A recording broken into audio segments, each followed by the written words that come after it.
Oke pemirsa, di sini saya akan berbagi ke kalian mengenai persiapan di gelombang keempat ini pemirsa ya. Nah di sini dari tim teknis itu sudah melakukan beberapa perbaikan mengenai tata kelola dari program prakerja ini. Nah ini adanya rekomendasi dari KPK mengenai 4 poin. Nah mungkin pemirsa sudah tahu pemirsa ya poinnya apa aja, karena dianggap 4 poin tersebut bermasalah.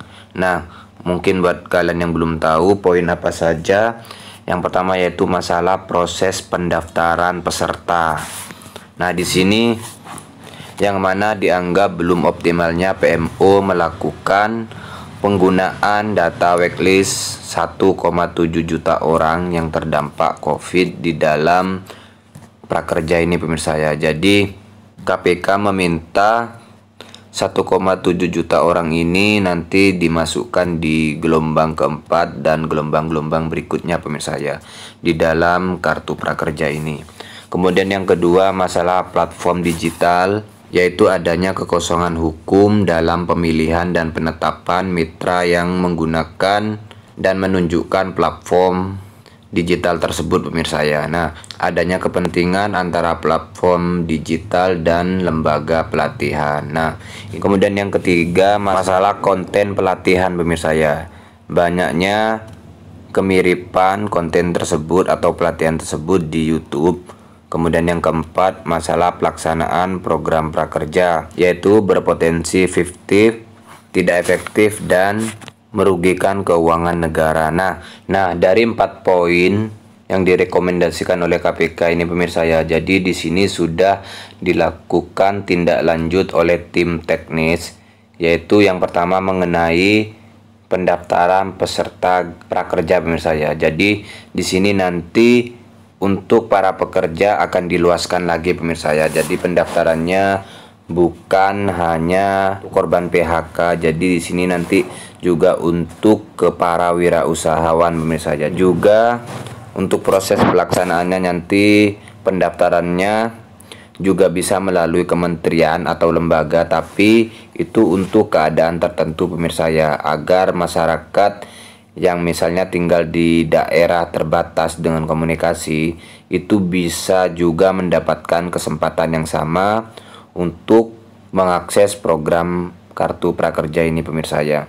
Kemudian di sini nantinya juga akan ada tuntutan pidana jika ditemukan pemalsuan data pemirsa ya, sehingga tidak tepat sasaran untuk bantuan program kartu prakerja ini pemirsa ya. Jadi memang nanti kedepannya akan lebih teliti lagi dengan adanya evaluasi besar-besaran yang sudah dilakukan ini. Nah jadi jangan sampai kalian mendaftar di prakerja ini nantinya akan melakukan pemalsuan data, karena akan ada tindak pidana untuk kasus ini pemirsa ya. Oke, kemudian di sini juga Bu Deni juga menyebutkan akan ada tambahan lagi untuk mitra keuangan pemirsa ya. Nah untuk saat ini itu sudah ada 4 mitra keuangan yang bekerja sama dengan program prakerja ini, yaitu ada e-wallet, OVO, GoPay dan juga Link Aja, dan ada Bank BNI pemirsa ya. Nah nantinya akan ada tambahan lagi, itu info dari Ibu Deni pemirsa ya. Yang kedua teman-teman, yang ini yang bagaimana dengan biaya insentif pajak pelatihannya yang 600.000 kalikan 4, karena kita berkolaborasi dengan 4 perusahaan keuangan sekarang ini nantinya akan bertambah. Ini mereka sudah mengimplementasikan prosedur KYC ini. Nah, sehingga kemudian mereka bisa mencegah ketika orang itu fraud. Tapi yang kemudian ada tambahan juga untuk mitra pelatihannya pemirsa ya. Jadi memang kedepannya ini nanti prakerja akan lebih teliti lagi pemirsa ya untuk penerimaan peserta kartu prakerja, karena di sini nanti untuk proses verifikasinya sebelum insentif tersebut dikirim ke akun rekening mereka. Jadi di sini akan dilakukan verifikasi, yaitu email, NIK, nomor HP dan juga face matching pemirsa ya. Nah face matching tersebut memang dilakukan agar orang tersebut memang pemilik dari KTP tersebut pemirsa ya. Karena banyak sekali kasus pencurian data, jadi menghindari hal tersebut agar bantuan ini tidak salah sasaran pemirsa ya. 477 ribuan itu telah menyelesaikan pelatihannya. Nah, tapi ini tidak serta-merta kemudian langsung dibayarkan 600 ribu karena sekali lagi kita harus ngecek KYC-nya. Nah, terkait dengan KYC ini, teman-teman, ini kan kami menggunakan full adalah secara digital pendaftarannya. Tidak ada pertemuan face-to-face antara peserta dengan Pak Lurah, Pak RT, pendamping, atau itu tidak ada. Nah, ketika itu pendaftarannya betul-betul secara daring, maka verifikasi yang dilakukan harus berlapis. Yaitu yang kita lakukan, pertama verifikasi email, kedua verifikasi dari NIK, yang ketiga verifikasi nomor HP, dan yang keempat adalah face matching. Kenapa ada face matching? Karena teman-teman kan mengerti bahwa banyak sekali juga data pribadi yang bocor, baik direkam yang tidak bertanggung jawab. Nah, yang terkait dengan itu orang yang sedang bekerja kok bisa dapat kartu prakerja sekarang, ini teman-teman perlu saya sampaikan bahwa begini, jadi kalau kita baca perpres tadi bahwa syarat dari menjadi peserta kartu prakerja itu WNI usia 18 tahun, tidak sedang sekolah atau kuliah. Nah, yang kedua adalah ini bisa pekerja, pencari kerja maupun korban PHK.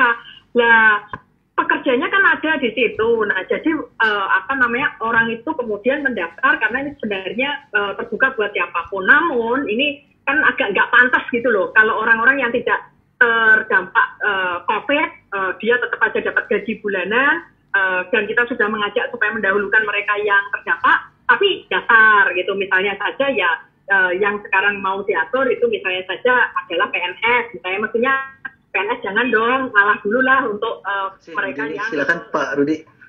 Ya, Pak Rida, jadi sama seperti yang Bu Deni, mungkin hanya menambahkan saja. Jadi kami mendengar masukan dari seluruh pihak, ya, baik itu masyarakat maupun kementerian lembaga, dan ini juga sejalan dengan apa yang disampaikan oleh Bapak Presiden untuk tetap mendengarkan masukan dari berbagai pihak dan juga menjaga governance dari program Kartu Prakerja ini.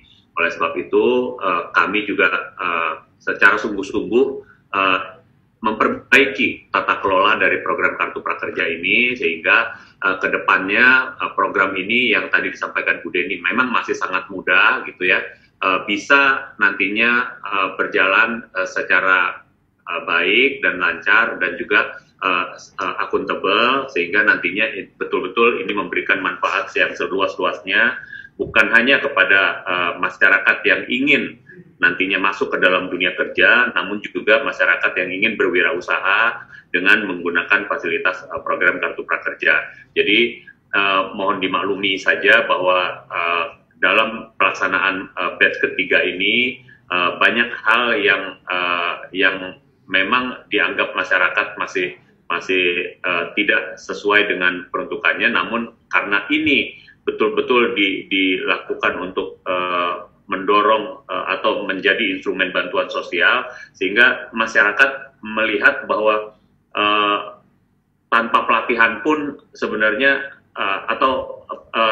tidak diperlukan pelatihan. Sebenarnya yang diperlukan masyarakat itu adalah bantuan sosial. Namun kembali lagi bahwa aturan yang kita gunakan untuk Kartu Prakerja ini adalah untuk digunakan sebagai pelatihan dan juga bantuan tunai. Nah, ini yang perlu ditekankan sekali lagi, bahwa kita tidak bisa melepas pelatihan itu karena memang ini yang diamanatkan di dalam Perpres Kartu Prakerja. Jadi memang di sini target dari program prakerja ini pemirsa ya, 5,6 juta orang ini sampai dengan akhir tahun ini bisa tercapai pemirsa ya. Jadi kesempatannya masih banyak sekali buat kalian yang ingin mendaftar, buat kalian yang belum bekerja ataupun korban PHK atau pencari kerja pemirsa ya. Nah, jadi kalian bisa coba mendaftar nantinya di gelombang keempat dan juga di gelombang-gelombang selanjutnya pemirsa ya. Nah, kita tinggal nunggu aja nanti perbaikan-perbaikan selanjutnya yang dilakukan oleh tim teknis untuk kelancaran program Kartu Prakerja ini pemirsa ya. Pastinya nanti akan ada perubahan beberapa fitur seperti yang kita lihat di gelombang-gelombang sebelumnya pemirsa ya. Di situ sudah ada fitur untuk ubah rekening yang sebelumnya belum ada. Kemudian fitur untuk upload ulang KTP dan juga foto selfie pemirsa ya. Itu juga sudah ada. Kemudian banyak sekali ya.